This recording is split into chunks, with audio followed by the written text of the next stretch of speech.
staff, Andrea Comer. This morning, I hope to have the opportunity to share with you the basics of Connecticut paid leave, answer some questions that you might have about the paid leave law, and see how else we can be helpful to you. So thank you, Eric, for that very generous introduction. So I'm going to share my screen now so that we can get started. Okay. So if just one person can let me know whether or not my screen is visible, that would be helpful. I can see it. All right, thank you. All right.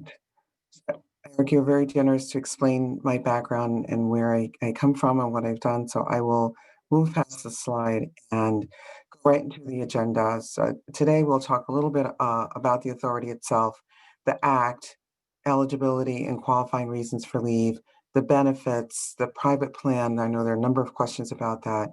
I will give a very brief demonstration of the website, particularly where employers can find information that they can share with their employees, and then we can launch into our Q&A session.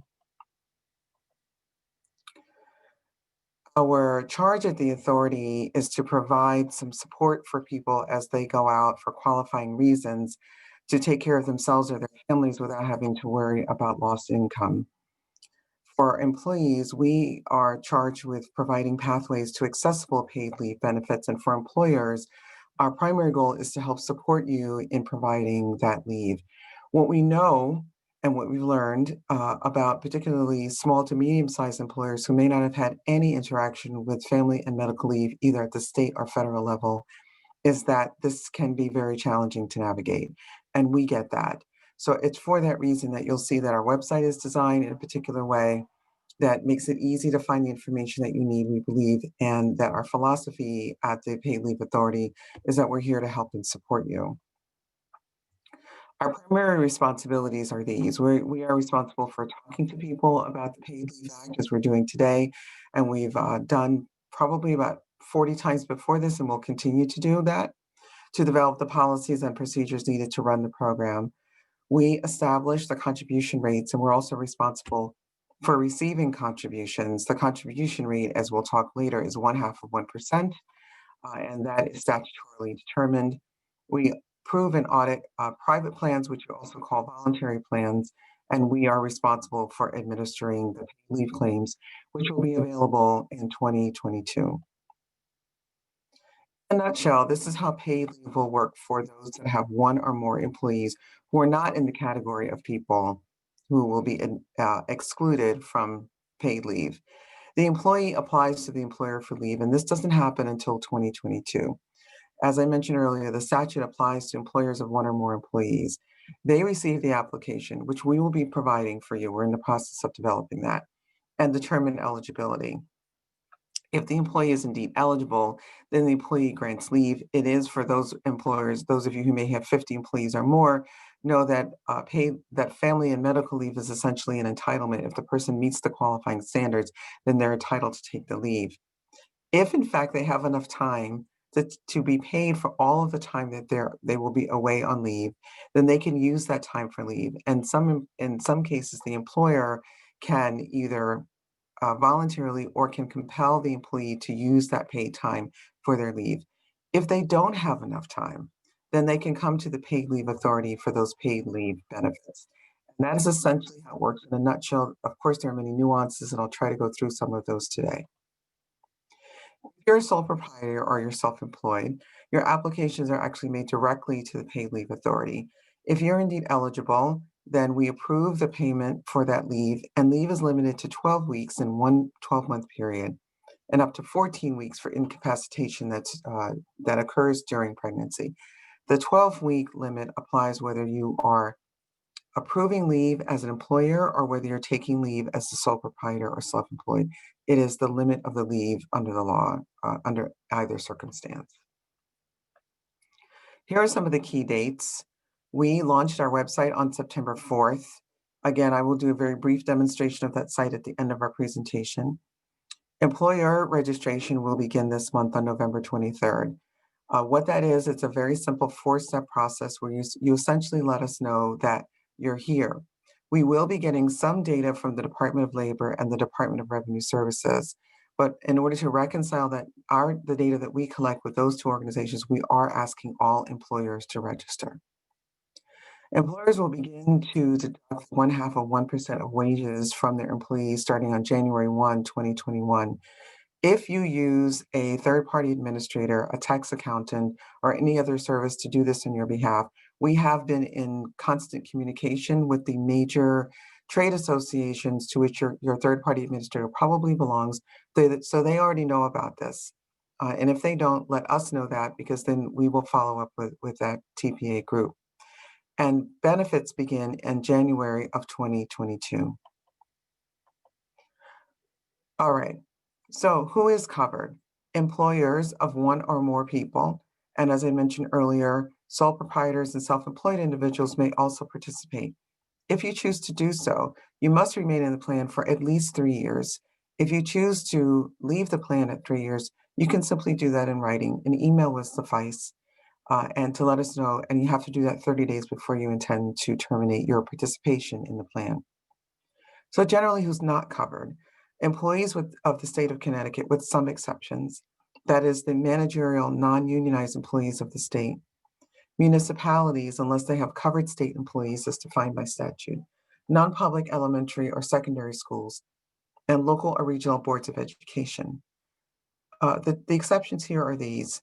If you work for a municipality and you're in a union, or you work for a local or regional board of education and you're also in a union, those union members may choose to participate in the plan. If they do, then the workforce, unionized and non-unionized, are also then participating in the plan. Here are the eligibility requirements. In order to be eligible for paid leave from the authority, you have to have earned at least $2,325 in the highest earning quarter of the last 4 or 5 quarters in which you have worked. You either have to be currently working in the state of Connecticut, or you have worked in the state for the last 12 weeks. Again, if you're a sole proprietor or you're self-employed, you can opt into the plan. The length of leave, as I mentioned earlier, is 12 weeks in a 12-month period, and some exceptions are made for military caregiving. Those leaves can be as long as 26 weeks. For caring for someone who is injured in active duty, and there is also leave available for qualifying exigency circumstances for a person in the military who is being deployed overseas. There are also 12 days per year of calendar leave available for family medical violence, and an employee or a sole proprietor or those who are self-employed may be eligible for up to 2 additional weeks of leave due to incapacity during pregnancy. Qualifying reasons for leave are these, according to the statute: to expand or create your family through birth, foster care, or adoption, for your own serious health condition, for that of a family member, to serve as an organ or bone marrow donor. We mentioned the pregnancy leave before, and the special leave to care for a member of your family who's in the military, the qualifying exigency leave that I spoke of earlier, and the family violence leave. These may look different than some of the reasons for leave that may exist in current FMLA laws, for those of you who are familiar with those, but under the statute, these are the reasons for qualifying leave. Generally, what happens when an employee comes to you and requests leave? So every time an employee comes to you and asks for time off, we're asking employers to look at it through the lens of every other type of leave that may qualify, that employee may qualify for. In order to do that, you really should be asking yourself 2 questions. The first of which is whether or not the employee has job protected leave, not only under the new Connecticut leave statute that will become effective in 2022, but under any other statute, the federal FMLA, the Americans with Disabilities Act, and any other acts that may apply to employers of 1 or more people or 3 or more people. And in addition to asking that question, if the person is qualified for leave, then are they qualified for any type of income replacement while they are on leave? So this is where you'd ask yourself about whether or not you have short-term disability, long-term disability, if the person has accrued paid time that they can use. The limitations to accrued paid time off and using them for paid leave is this: The statute requires that the employer allow the person to keep up to 2 weeks of their leave if they've accrued that the employer cannot ask the person to exhaust all of their leave so they can have paid leave. So let me talk a little bit about job protected status. A person under the law, when it changes in 2022, will have job protected status if they have worked for you for 12 weeks. That's very different than how the law currently exists, where a person has to work for you for at least a year for 1,250 hours and have a qualifying reason for leave. So the time that a person has to work for you is much shorter than it would have been under the current statute. And I know for some larger employers, this is a significant change from the current Connecticut Family Medical Leave, and it's very different from the federal leave. And that is one of the reasons why we're encouraging employers to ask the question of about whether or not their employee is eligible for job protected status under other statutes and whether they're entitled to income replacement, because the calculus of managing all of these leaves can get complicated. In fact, we do find that there is some eligibility for income replacement that could include workers' compensation, and it include other kinds of leaves. Then we're asking you to walk through all of the different types of eligibility that person may have for leave. And in the end, I can run through some scenarios that might be applicable to applying the leave in 2022 and where job protection applies and eligibility for income replacement applies. The other question that we get quite frequently is how to integrate the Connecticut paid leave law with current benefits. You are not required by any stretch of the imagination to make any changes to your short-term disability, your long-term disability, your current health care, or any other benefits that you are offering.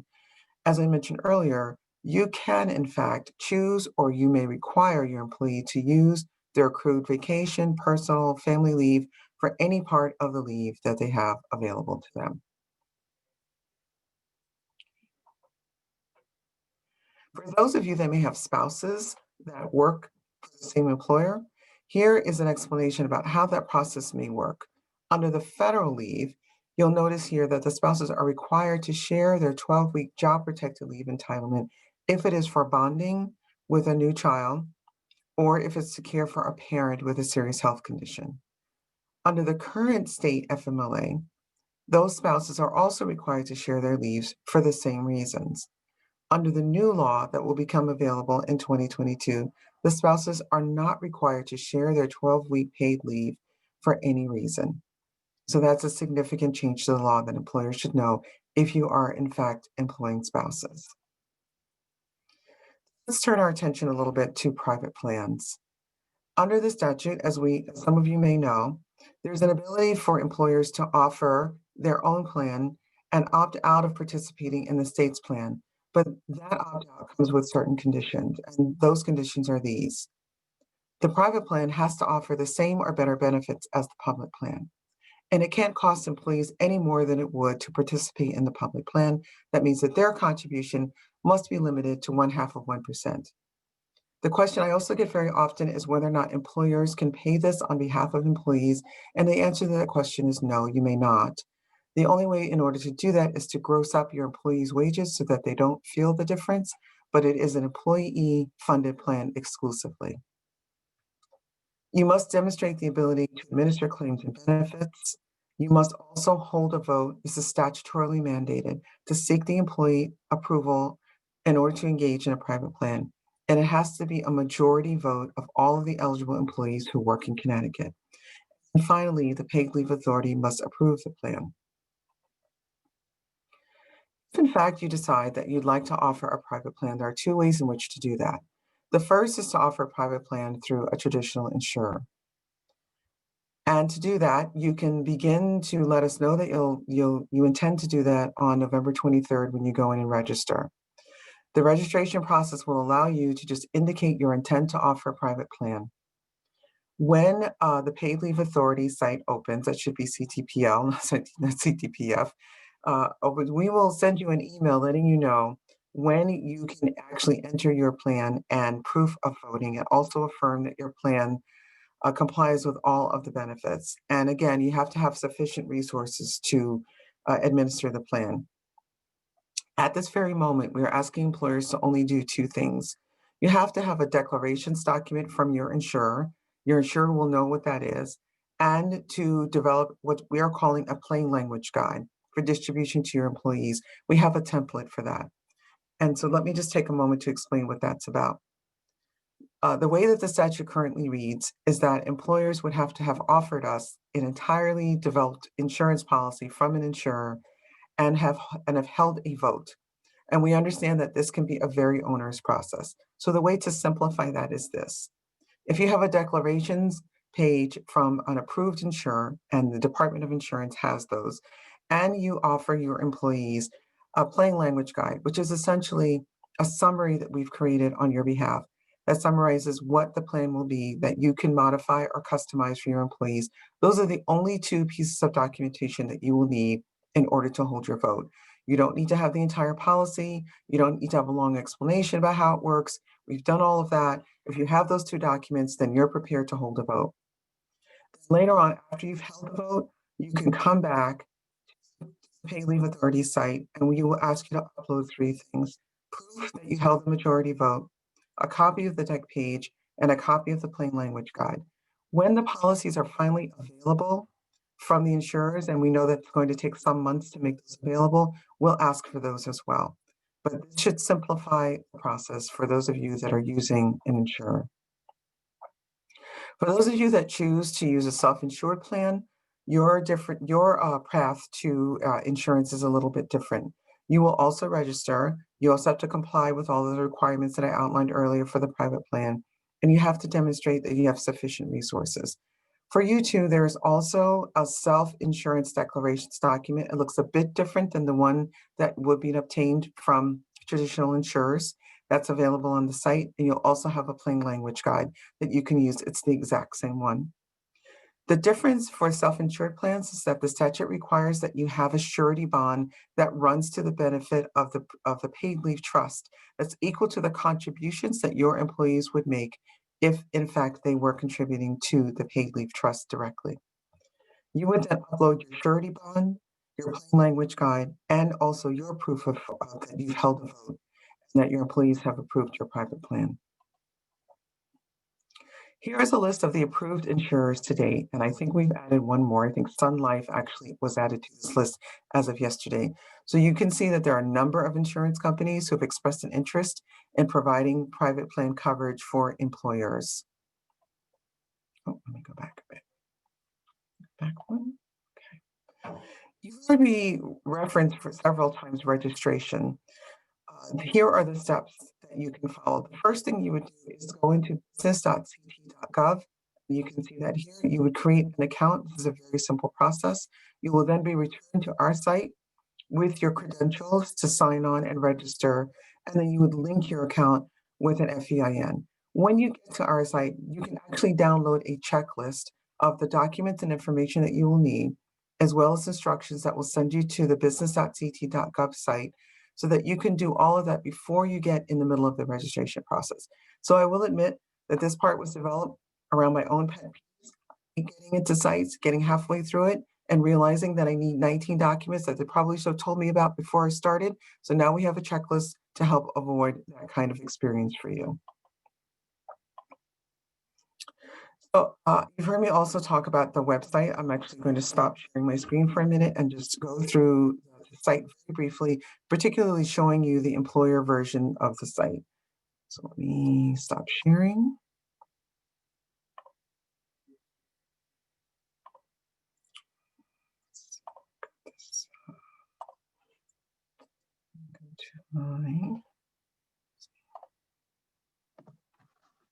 Okay, just give me one moment here. Because of course, nothing ever cooperates when you want it to. Okay.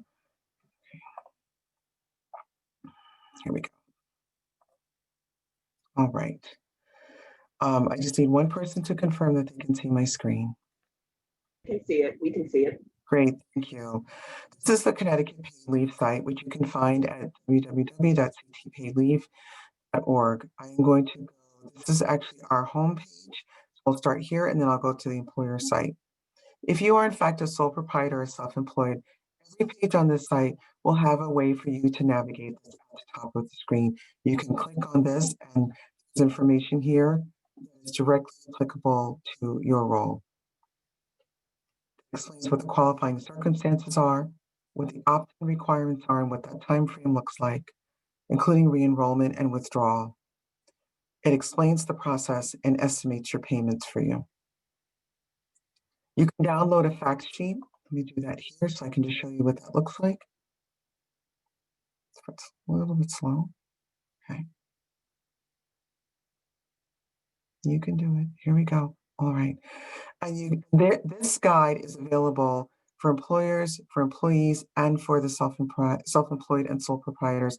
It outlines participation, the qualifying events, the eligibility requirements, your contributions amount, how you submit contributions. Everything is here. It's two-sided, 8.5 by 11. It prints in black and white. You can download it and print it and keep it for your reference. The timelines are here. Please disregard this November 1 deadline. We're actually going with November 23rd. Payments are due quarterly, and they're due actually at the end of the month following the end of the quarter. So the last day of the month following the end of the quarter. But you can submit them at any time during that time period. The question that we get asked most often is, how much am I actually going to contribute if I'm a sole proprietor or self-employed? So we have a contribution estimator. There is an exact copy of this estimator that's in the employee section of the website, and it works the exact same way. So let's say, for example, you earn, I don't know, we'll say $1,000 and you are paid, or your income is weekly. You can estimate here that your weekly contribution to the trust fund will probably be about $5. And as your income varies, if it's weekly, if it's monthly, whatever that is, you can go in and you can enter these numbers at any time. Let me go back to this. Sorry, making everybody dizzy. All right, let me go back to my homepage. Again, there's information here for employees, for employers, for third-party administrators, for healthcare providers. Are a plethora of frequently asked questions. Usually the most frequently asked questions we get are on the front of this page, and then the rest can be accessed by clicking on that button. There'll be news and updates here. There are videos that are available for both employers and employees because we recognize and understand that people take in information differently. So if taking it in by reading it isn't available or isn't ideal, the videos are available as well. If you're still looking for information, there's an entire list of frequently asked questions. If you in fact have a question that's not answered by any of the information that's available, there is a contact us feature you can go to where you can enter your information, your question, you can submit that, and someone from the Pay Leave Authority will respond to you. We try to do that within 48 hours. Let me go very quickly into the Employers for Connecticut and to learn more. The site is available in English and Spanish, and there will be other languages available very soon. Here you can learn about the basics of paid leave. The employer video is available here. Benefits eligibility, the timeline, going through this pretty quickly, your role as an employer, the steps are outlined here for you. And again, as there was with sole proprietors and self-employed, there's a fact sheet that's available here. If you'd like to know how to register your business, those are here. Sole proprietor, if you always file your own taxes, if you are a third party files your taxes, or if you'd like to apply for the private plan or exemption, that would be here as well. When you go in to register on the 23rd, back to the home page, there will be a box right here that will say register now. That will be the portal, and that will be the way in which you enter the registration. It's not there yet because registration is not open. So the screens I just showed you will look just a bit different. But here we have to call out that employee payroll deductions begin in January and paid leave benefits become available in 2022. So I will stop sharing my screen now.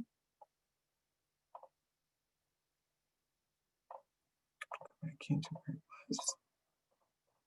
Okay. All right. And let me go back to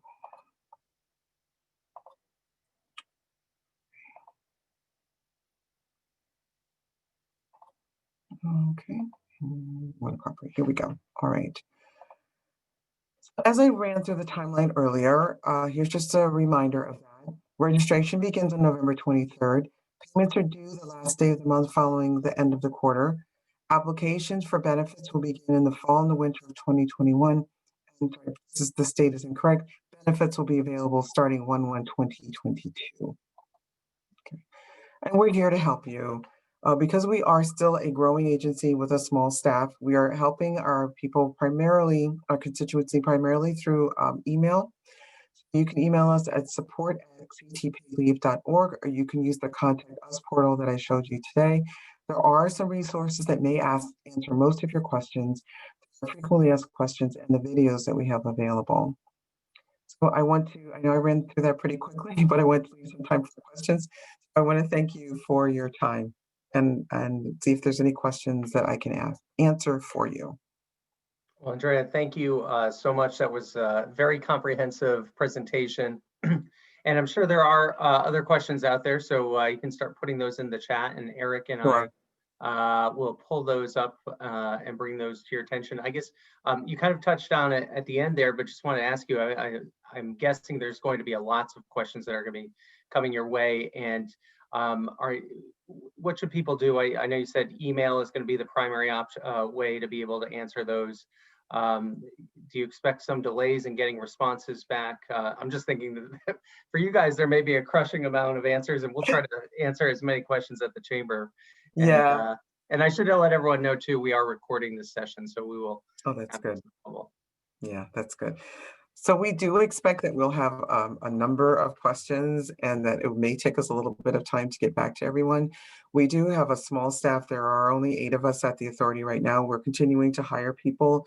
As Eric noted, I started in March, so we've been trying to stand up a brand new quasi-governmental state agency in the midst of a pandemic. You might see behind me, I'm literally in my spare bedroom, and this is where I've been leading and standing up this authority since March 12th. I've been here doing that. So we're really just doing the best that we can. We are partnering with United Way, not for a call center, because that's not something that's actually available to us within our resources at the moment, but they will also be trained and helping us to answer the emails that are coming in. So it won't just be the 8 of us just kind of scrambling. There'll be a cadre of people who will be trained and will be responding as well. Great. Because we need a little bit of help. Yeah. Yeah, no, I would expect. Yeah. Eric, I see there's a few questions in the chat. You want to take those? Yeah, I will. And then just so you guys know, if you don't get your question answered today, I believe the chamber is capturing the questions and we will make sure that the answers come out.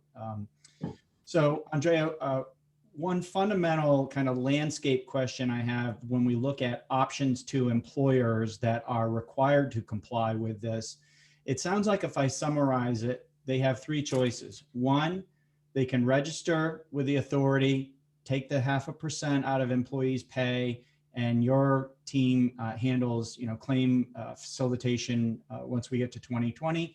The second option is they can outsource that to an insurance policy through the approved insurance companies. So the employers would purchase that insurance, and then is it optional for them to take deductions from employees, or can they fund it? And then I think the third option is after either I go to the authority or I buy an insurance policy, the third option is I as an employer could self-insure so long as I'm complying with the requirements of law. So are those really my 3 options if I'm a required employer to comply? Yes, essentially that's right. Those are your 3 options. There's just a little bit of a nuance that we're asking all employers to register. Because Right. even if your third party, and I see some of the questions in the chat, so your third party administrator is going to register in 2 respects. Many of them are employers as well, so they'll register themselves as an employer because they too, although their business is to offer the support to you, they too also have to register. And then they will register as your third party administrator so that we're expecting the contributions to come from them on your behalf.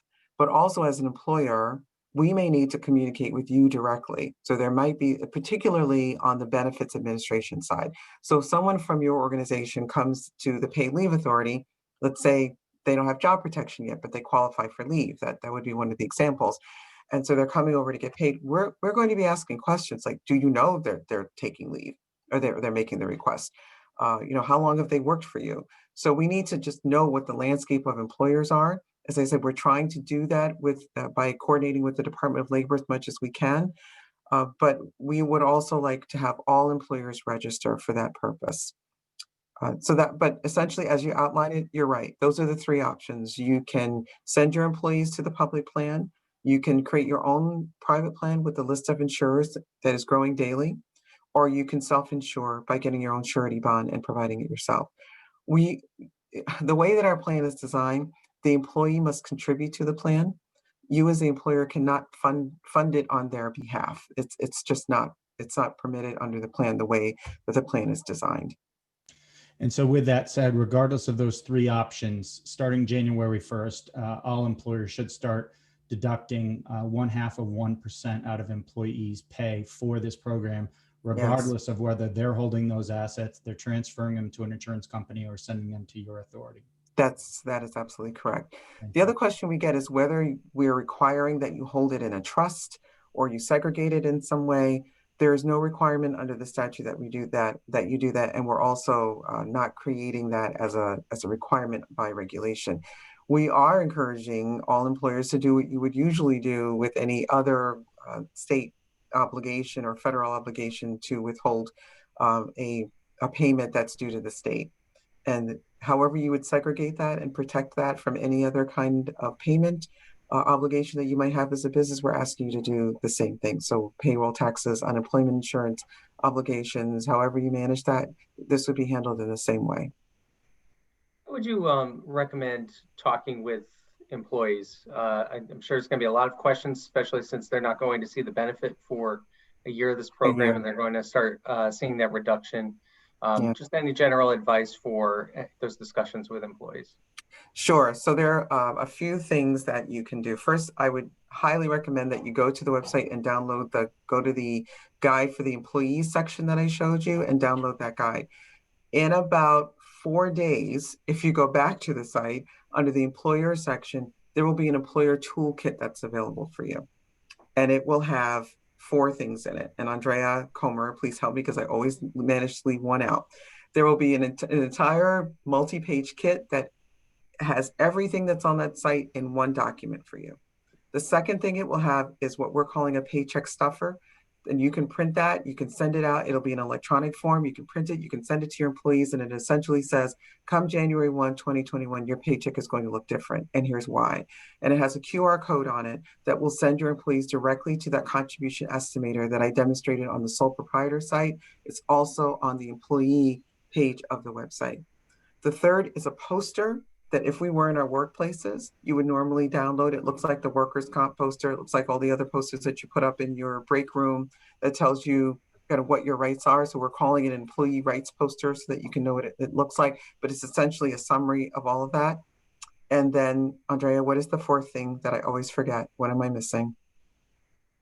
Good morning. I put it in the chat, but the 4 are the employee rights guide, the paycheck mailer, the employer toolkit, and the employee takeaway card. So it's like call it a rack card. We call it a rack card. So it's actually a different form of the employee guide that you would download, but it's in a card form, or it's in a card format if you wanted to print that and give that to your employees as well. But it's all in electronic form. So if you want to just download it all and send it by email to all of your employees, you could do that too. Because it's not your job to create all this stuff to send to your employees. That's our job. So we've already done that. And then you'll have a way to have that available to you.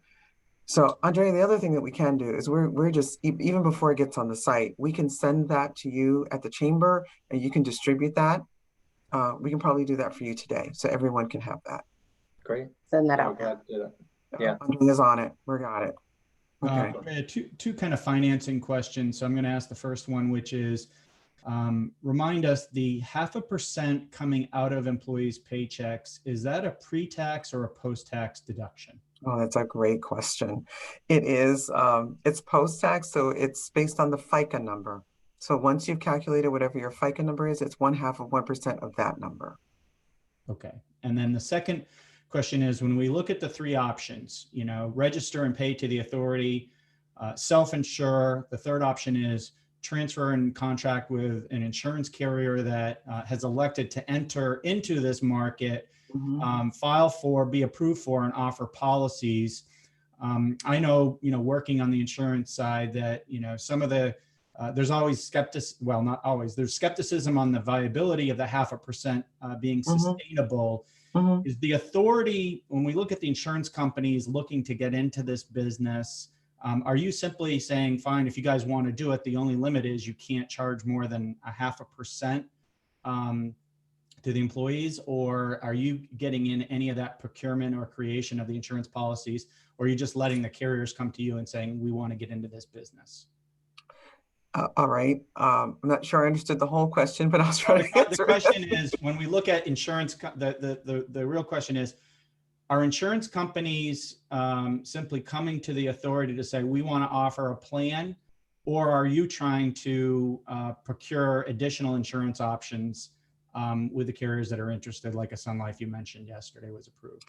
So no. So what we're doing is under the statute, it's actually Section 11 of the Public Act, allows for private plans. So what we're doing is working in partnership with private insurers to make that market viable. So, and that's essentially what the work that we're doing right now. And so everything that I outlined about how the voting process works, about having the declarations page and the plain language guide, that all came about through a number of conversations that we've been having with the private insurer community to ask them how we can help them make the private plan option more viable for them, because we want everyone to try to participate in this as best they can. And you can't do that if you don't have choices. So we've really been working hard at the authority to make sure that people have choices. We're often then asked, well, what do you want people to do? Isn't your bias that people contribute to the plan? And as you said earlier, there is some skepticism about whether the plan is financially viable based on 0.5%. And the answer is yes, that it is. We've already had a second actuarial analysis done that outlined for us a number of scenarios, 4 of them, one of which was the worst case scenario, which is no one goes back to work for another 24 to 36 months and contributions are still at 0.5%. And what does that look like? And even under the worst case scenario, according to this analysis, the fund does not cease to exist and it doesn't go belly up. What happens is that the reserve amount obviously will be significantly lower, but there will still be money available to pay claims. And that's really, I think, what most people are focused on. So I don't know if I directly answered your question, but our focus at the authority was to make sure that the private insurer community and the self-insured community and the surety community had an opportunity to fairly operate in this space. And that's what we've done. Thank you. An observation for the audience. When we look at the insured products, one thing that you and Andrea did cover this, you have an integration review that has to take place when you look at short-term disability benefits, paid family leave, and the insurance companies that are getting into this business. I believe most of them are looking to say, okay, if we have your short-term disability plan, Mr. Employer or Mrs. Employer, and we have this new requirement, we're going to integrate it and make sure that they're coordinating benefits as required under the law, or if not, then paying them appropriately and transfer some of that administrative requirement on the employer, i.e. certifying who is eligible and not, more to the insurance company. Right. So Eric, I see that my general counsel, Erin Choquette, has her camera on, and knowing Erin for the last 20 years as I have, she wants to say something. So let's see if she wants to add something. That's her subtle way of saying, may I participate? So if you don't mind, she can answer a question or make a comment. Thank you, Andrea. You do know me well. Yeah. There is just one point that I think we need to clarify, which is about the contributions. As Andrea mentioned, it is required by the statute that the employees pay the contributions into the private plan. That in the statute, it's the employee shall pay the contribution. The employer simply handles the mechanics of it. That's for the public plan. On the private plan side, the statute is slightly different. It says that the employer may take that 0.5% of a deduction. And if they do take that deduction, they are required to use it for the administration of the private plan. They can't put it to other uses. So there is that slight nuance that employers could potentially take less money or not take the deduction from the employees if they have a private plan. Frankly, it's not recommended because you need to show that you've got the wherewithal to maintain the private plan. And we want to make sure that you're not just saying you have a private plan without actually being able to support it. But I just wanted to be really clear that the statute says may on the private plan side. But then if you do take that amount, you have to use it for the administration. You can't use it for any other purposes. Right. Aaron. Well, if there's any more questions, I think we've covered everything in the chat. And if there are other questions, feel free to send them to the chamber and we will pass them on. Also, as we get information, we'll continue to push that out. Andrea, maybe one last question and we'll wrap up and move into our breakout rooms. Do you expect further changes in the legislative session that's coming up now that we're getting closer, or do you think you have everything that you're going to have for the year going forward? It's the latter. We have everything that we have for the year going forward. And so let me end by saying this, that thank you, Eric, for pointing out that I have a legal education. I am well aware of the shortcomings, and they've been pointed out to me many times. I'm well aware of them. I know that, I understand that, I appreciate that. There is no legislation, though, that's on our books right now that is perfect, and we know that. So our job at the authority really is to administer the statute as it currently exists. We will, I imagine, when we return to perhaps more normal times, make some recommendations that we think will make it easier to administer the plan.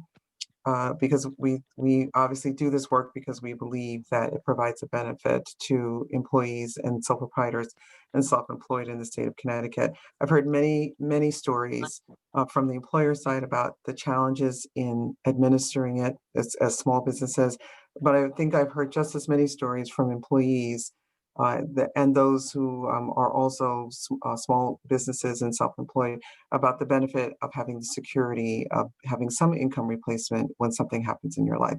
So our job really is to balance those two interests and to do it in a way that supports those that have to administer the plan as a new law, which we understand. So we're here to help. That's our motto. We're here to help. Great. Thank you very much, Andrea. You're welcome. And your entire team. And Eric, thanks to you and the Healthcare and Life Sciences Council for pulling together this program. So now we're going to move into our networking breakout room. So we hope you'll stay with us. We'll just do 10 minutes. You'll automatically get shuffled into one of the breakout rooms. You can continue the conversation about this topic or anything else that you want to talk about. We do think these are just great opportunities for people to be able to connect. So with that, we will send everyone off into breakout rooms, and then we'll come back for 1 minute to wrap up at 9 o'clock. Thanks, Garrett. Great. Thank you. Thank you.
I'm back. I'm Okay, gonna send a message letting people know we're gonna come back. okay. I got caught up in my room.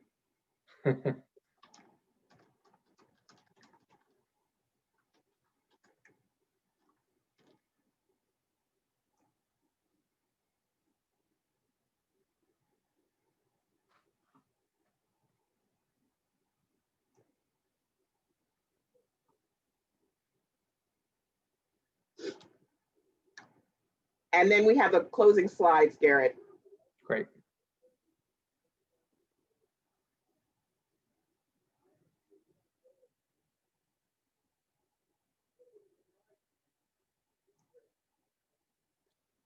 Hi, Donna. It's Tamika. How are you? Good. How are you? Good to see you. It's good to see you too. Hi, Elizabeth. Tamika, is anyone else coming back, or are we just? Yeah, Okay. they're all slowly coming back. Betsy, you can't have a puppy on. That's just not fair. Betsy, you're muted, just so you know, so we can't hear what you're saying. Oh, thank you, Eric. So Henry joined the team here. So he was barking, so he had to go in a little time. Wow, everybody's coming in now. All right. Well, thank you, everyone. I hope the chat sessions were good. It's always great to be able to just have more time to network, and especially as we continue to go through the pandemic again. I want to thank Andrea and her team and the Healthcare and Life Sciences Council for supporting this programming today. And one last message, we have our Big Connect coming up on November 16th to the 19th. All virtual event, a great lineup of speakers that we're unrolling this week. Virtual booths are available, lots of interesting and neat new ways to promote your business through video. So please contact our team, and we hope to see you there and at our next event coming up in the next few days. Thank you, everyone. Thank you. Bye, everybody. Bye, Andrea. It was good chatting with you. Thank you, you too. Call me. Have a great day. Stay well, everybody. You too.